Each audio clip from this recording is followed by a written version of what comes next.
सत्य सनातन धर्म का सबसे बड़ा धर्म ग्रंथ वेद, और उस वेद का पहला शब्द मां। मां, जिसकी गोद में इंसान क्या भगवान भी पलते हैं। और किसी ने सच ही कहा है कि पूत भले कपूत हो जाए पर माता कभी कुमाता नहीं होती। अनेकता में एकता का देश हमारा हिंदुस्तान, जहां हर त्योहार आस्था और विश्वास के साथ मनाया जाता है। उन्हीं त्योहारों में से एक छठ महापर्व, जो पूरे उत्तर भारत में श्रद्धा पूर्वक मनाया जाता है और जो दैवीय चमत्कारों से भरा पड़ा है। उन्हीं चमत्कारों की एक सच्ची घटना आज आप सबको सुना रहा हूं, जिसे आपकी सेवा में प्रस्तुत कर रहे हैं वेब म्यूजिक परिवार और आपका अपना रविराज।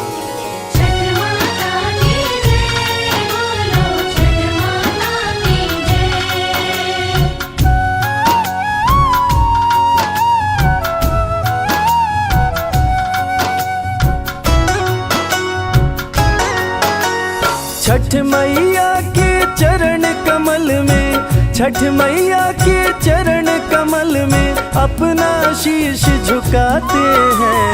संकट हरणी छठ माता की पावन कथा सुनाते हैं। संकट हरणी छठ माता की पावन कथा सुनाते हैं। छठ मैया के चरण कमल में, छठ मैया के चरण कमल में अपना शीश झुकाते हैं। संकट हरणी छठ माता की पावन कथा सुनाते हैं। संकट हरणी छठ माता की पावन कथा सुनाते हैं। ये कहानी है उत्तर भारत के बिहार राज्य के सिवान जिले के बजरहिया गांव की, जहां पर बहुत समय पहले एक हंसता खेलता परिवार रहा करता था। उस परिवार में बूढ़ी अम्मा का एक बेटा और उसकी बहू थी। बूढ़ी अम्मा छठ माता की परम भक्त थी और हर साल पूरे श्रद्धा और विश्वास के साथ छठ माता के व्रत को करती थी। मगर उसकी बहू नए विचारों वाली थी। वो पूजा पाठ में विश्वास नहीं करती थी। एक बार जब बूढ़ी अम्मा छठ महाव्रत को करने की तैयारी कर रही थी, बूढ़ी अम्मा का बेटा आम की लकड़ी तोड़कर ला रहा था, बाजारों से पूजन का सामान ला रहा था। ये सब देखकर वो बहू अपनी सासू अम्मा पर हंसने लगी और कहने लगी, अम्मा, अरे ओ अम्मा जी, अरे दुनिया कहां से कहां चली गई। लोग चांद पर चले गए और आप अभी तक इन अंधविश्वासों में ही घिरी हैं। पढ़ी लिखी बहू की बातों का छठ माता की परम भक्त उस बुढ़िया माई पर कोई असर नहीं हुआ। वो तो बस अपनी धुन में मस्त थी। छठ पूजा करने को सासू माँ हुई तैयार रे। नई दुल्हनिया बोली ये सब है बेकार रे।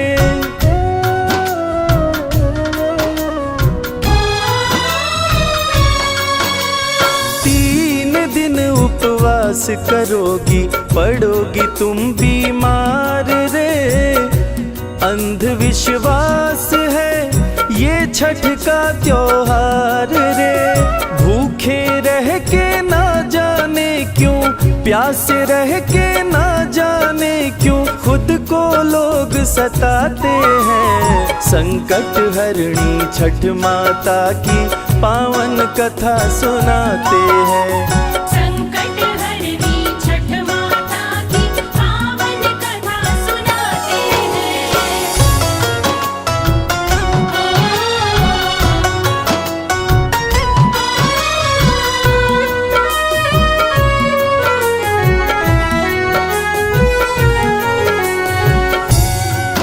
अपनी नई नवेली बहू की बात सुनकर बुढ़िया माई मन ही मन मुस्कुरा रही थी, मगर उसने अपनी बहू को समझाते हुए बोला, अरे बेटा, छठ माता के बारे में ऐसा नहीं बोलते।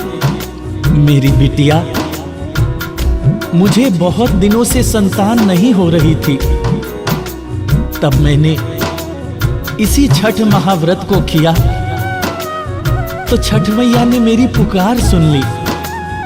और तुझे पता है बहू, तेरा पति भी छठ माता का दिया हुआ ही प्रसाद है। ये अंधविश्वास नहीं है, माता का तो कण कण में निवास है। मेरी बात मान, तू भी छठ व्रत को कर मेरे साथ। छठ मैया तेरी भी गोद जरूर भर देगी। मगर वो नए युग की बहू किसी की बात कहां सुनने वाली थी। वो मुंह टेढ़ा करके सासू अम्मा से बोली, पूजा पाठ नहीं करती मैं, मुझको कौन सा दुख है। सुंदर पति मिला है मुझको, हर प्रकार का सुख है।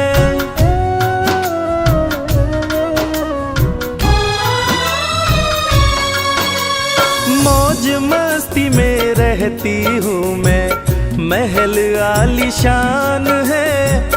पूरे गांव में कोई भी ना मुझसा धनवान है।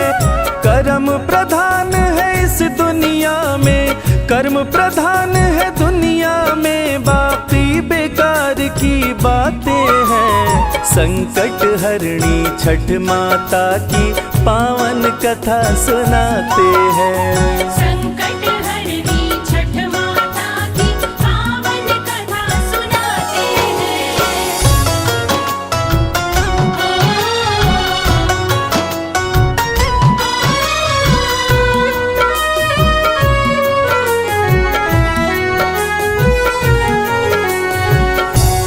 सासू अम्मा के लाख समझाने के बाद भी बहू के दिमाग में उसका असर नहीं हो रहा था। वो नास्तिक औरत बार बार छठ माता के बारे में बुरा भला बोले जा रही थी। ये देखकर उसका पति उसको समझाने लगा कि देखो प्रिय, ईश्वर और देवी देवता के प्रति अहंकार करना ठीक नहीं होता। तुम भी व्रत करने में माता जी का सहयोग करो।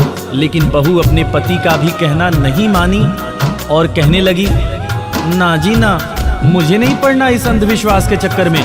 इतनी बात सुनकर उसका पति बोला, अरे ठीक है बाबा, तुमको जो करना है वो करो। मैं तो अब घास फूस साफ करके छठ माता का घाट सजाने जा रहा हूँ, ताकि मेरी माँ शाम को जाकर वहाँ पूजा कर सके। हाथ में लेके कुदाल पुत्र नदी के तट पर जाता है। छठ माता के पूजन हेतु सुंदर घाट बनाता है।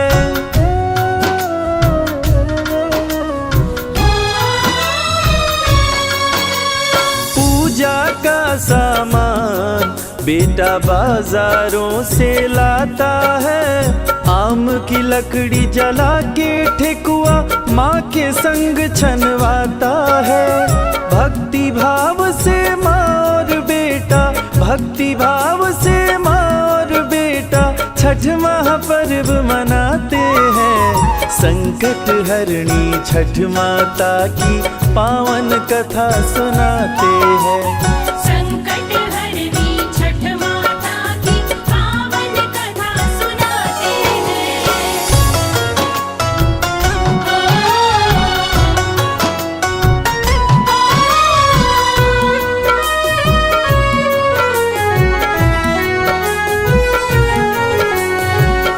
बूढ़ी अम्मा आम के लकड़ी को जलाकर छठ माता के लिए ठेकुआ बना रही थी। उसका बेटा बड़े ही लगन से अपनी माँ के साथ हर काम में उसकी सहायता कर रहा था। बूढ़ी अम्मा का बेटा अपने घर और दरवाजे को गाय के गोबर से लीप रहा था। इसी बीच उसकी पत्नी चप्पल पहनकर लीपे हुए स्थान से गुजरती है और कहती है, पता नहीं ये कौन सा त्योहार है, पूरे घर में गोबर गोबर लगा दिया। अब तो घर से बाहर निकलना मुश्किल हो रहा है। कैसी गोबर की दुर्गंध आ रही है। उसने अपने पति से कहा, तुम और तुम्हारी माँ बड़े भक्त बनते हो। ये गोबर से लीपने का कौन सा त्योहार है? देखो जी, अब मैं कह देती हूँ, तुम्हारे बदन से भी बहुत गंदी बदबू आ रही है गोबर की। अब तो घर के अंदर आना तो नहा करके ही आना। अपनी बहू की बात सुनकर बूढ़ी अम्मा उसको समझाते हुए बोली, अरे मेरी बेटा, तुझे पता नहीं है, गाय के गोबर में बहुत से ऐसे रसायन पाए जाते हैं जिससे घर को लीपने से बहुत सारी बीमारियां कोसों दूर रहती हैं। इतना सुनकर बहू और बिगड़ गई। वो झुंझलाते हुए बूढ़ी अम्मा से बोली, पहले तो आम की लकड़ी को जलाकर खजूर और ठेकुआ बनाया और अब गोबर से पूरे घर को लीप के पूरा गुड़ गोबर कर दिया। ये देखकर उसका पति उसको समझाते हुए बोला, अरे बाबा रहने दो, तुम अम्मा से लड़ाई मत करो। चलो तुम भी तैयार हो जाओ, अब हमें छठ घाट की तरफ चलने का वक्त हो गया है। बैंड बाजा वाले को दरवाजे पे बुला के बाजा बजवाते चला दौरा उठा के।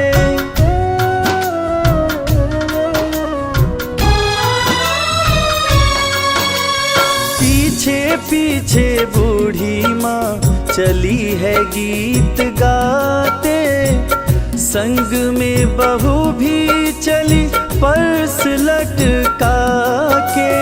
मटक मटक राहों में चलती, मटक मटक राहों में चलती, लोग देख मुस्काते हैं। संकट हरणी छठ माता की पावन कथा सुनाते हैं। संकट हरनी छठ माता की पावन कथा सुनाते हैं।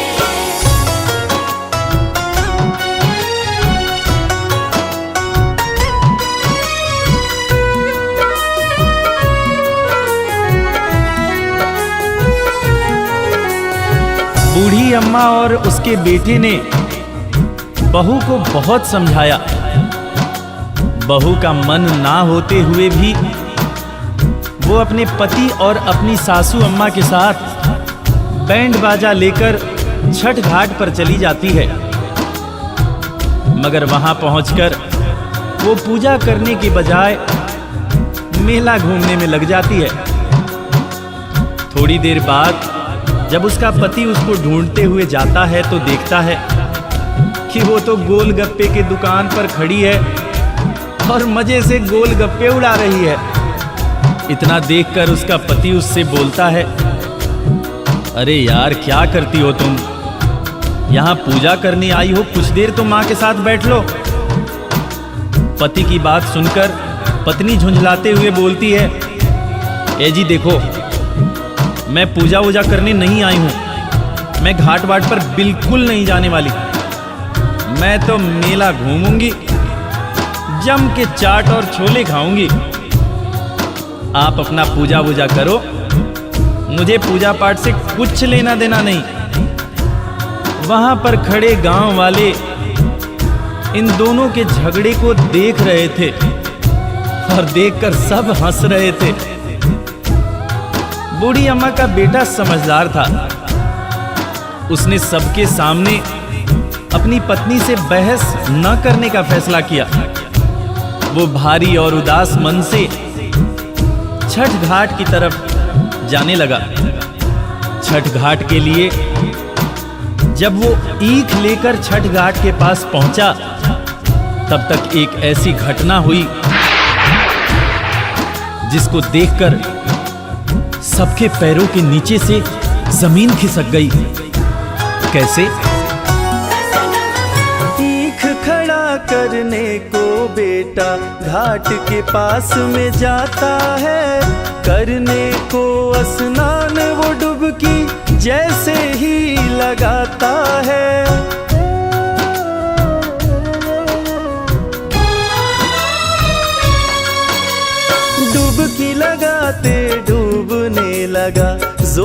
से चिल्लाता है, कहाँ गया पानी के अंदर पता नहीं चल पाता है। कोई तो जाओ ढूंढ के लाओ, कोई तो जाओ ढूंढ के लाओ, लोग यही चिल्लाते हैं। संकट हरणी छठ माता की पावन कथा सुनाते हैं। संकट हरनी छठ माता की पावन कथा सुनाते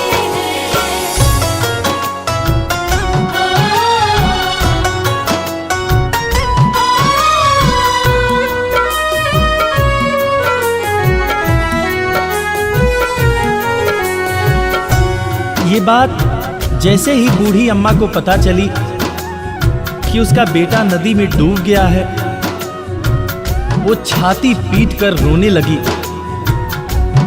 उसने छठ माता से सवाल शुरू कर दिया, अरे माँ, मैं माँ हूं,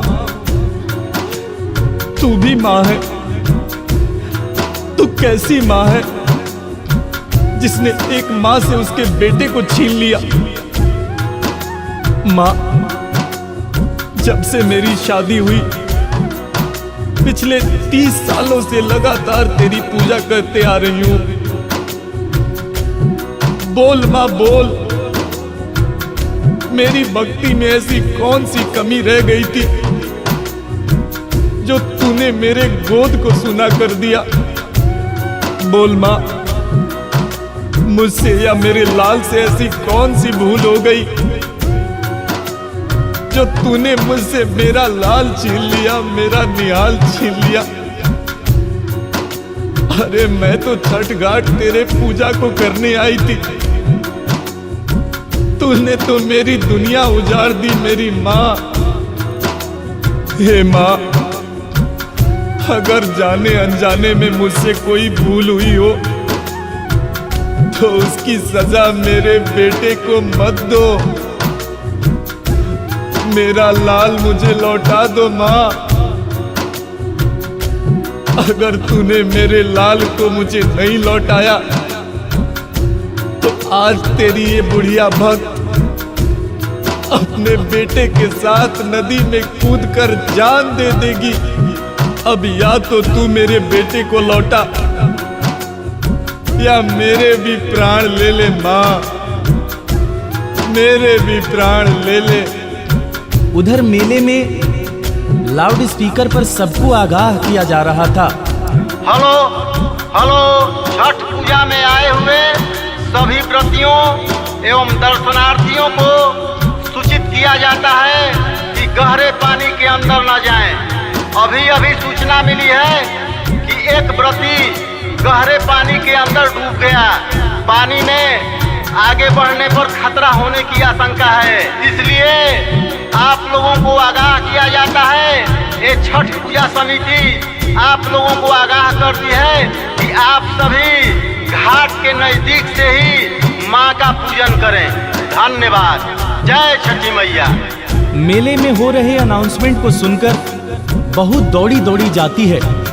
वहां जाने के बाद जब वो देखती है कि उसकी सासू माँ दहाड़ मारकर रो रही है और उसका पति अब इस दुनिया में नहीं रहा, तो उसको सदमा लग जाता है। वो जोर जोर से चीखने लगती है, चिल्लाने लगती है। वो पागलों की तरह लोगों के कपड़े फाड़ने लगती है, लोगों के रखे हुए ईंख को उठाकर फेंकने लगती है। चिल्ला चिल्ला कर अपनी बूढ़ी अम्मा से पूछने लगती है कि मैंने तो तुमसे पहले ही कहा था बुढ़िया कि इस पागलपन में मत पड़ो। ये छठ वट सब ढोंग है, अंधविश्वास है।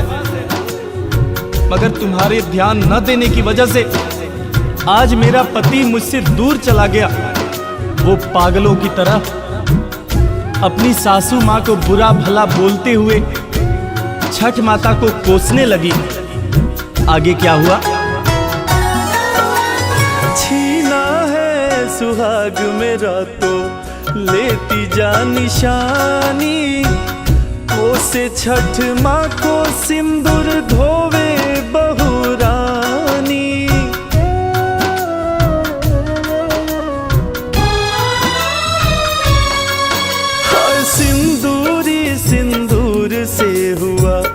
गंगा जी का पानी, तोड़ रही चूड़ियां सुहाग की निशानी। हाय बन गई विधवा एक सुहागन, बन गई विधवा एक सुहागन, आंसू न रुकने पाते हैं। संकट हरणी छठ माता की पावन कथा सुनाते हैं।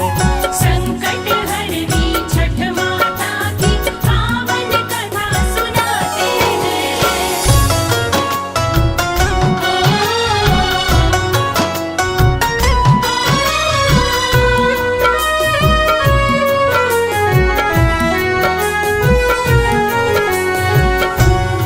इस घटना को देखकर जितने भी छठ व्रती थे सबकी सांसें रुक जाती है, सभी की आंखें नम हो जाती हैं। सब लोग आपस में बात करते हैं। बेचारी के साथ बहुत बुरा हुआ और मन ही मन सब लोग छठ मैया को पुकारने लगते हैं कि हे माँ, इस बुढ़िया की पुकार सुन लो। और छठ माता तो है ही दयालु। माता कभी अपने भक्तों को उदास नहीं करती, कभी उन्हें बेसहारा और रोता हुआ नहीं छोड़ती। इधर पुत्र वियोग में व्याकुल बूढ़ी माँ जैसे ही पानी के अंदर जान देने के लिए जाती है, वैसे ही नदी के अंदर से एक लहर उठती है और वो लहर किनारे की तरफ जोर से आती है और उसी लहर के साथ उस बूढ़ी अम्मा का बेटा भी बाहर चला आता है और आकर किनारे लेट जाता है। इसके बाद वो लहर वापस नदी में चली जाती है। इस दृश्य को देखकर घाट पर मौजूद सारे लोगों की आंखें खुली की खुली रह जाती हैं। सबकी आंखों में खुशी के आंसू आ जाते हैं। इधर अपने बेटे को पाकर वो बूढ़ी अम्मा मारे खुशी के रोए जा रही थी और उसकी पत्नी भी अपने पति को जिंदा देखकर उससे लिपट गई और जोर जोर से रोने लगी। ये सारा दृश्य चल ही रहा था कि बादलों की तेज आवाज के साथ एक आकाशवाणी हुई। उस आकाशवाणी में छठ माता ने उस बूढ़ी अम्मा की बहू से बोला, मेरी पुत्री, मैं कभी अपने बच्चों का अहित नहीं करती हूँ। मैंने तुम्हारी आंखों से अज्ञान का पर्दा हटाने के लिए तुम्हारे पति को पानी में डुबोया था। पुत्री, मैं सदैव अपने भक्तों की रक्षा करती हूँ। मेरे प्यारे भक्तों, इस घोर कलयुग में जो भी व्यक्ति मेरा व्रत और मेरी पूजा मन से करता है, मैं उसकी सारी मनोकामनाएं पूर्ण करती हूँ। इतना कहकर छठ माता अंतर्ध्यान हो गईं। घाट पर मौजूद सारे लोग छठ माता के नाम की जय जयकार कर रहे थे। प्रिय श्रोताओं, इस कथा से हमें यही सीख मिलती है कि हम चाहे कहीं भी रहें, हमें अपनी संस्कृति को नहीं भूलना चाहिए। साल में एक बार तन मन और लगन से छठ माता की पूजा जो लोग भी करते हैं, वो हमेशा सुखी और संपन्न रहते हैं। इस कथा के लेखक Sanjay Tiwari, sound engineer Kailash Dandriyal, max studio Delhi, संगीतकार लवली शर्मा, गायक रविराज और वेब म्यूजिक परिवार की तरफ से आप तमाम देशवासियों को छठ पूजा की हार्दिक शुभकामनाएं। किसी भी त्रुटि के लिए हम क्षमा प्रार्थी हैं। जय छठ मैया। बोला छठी मैया की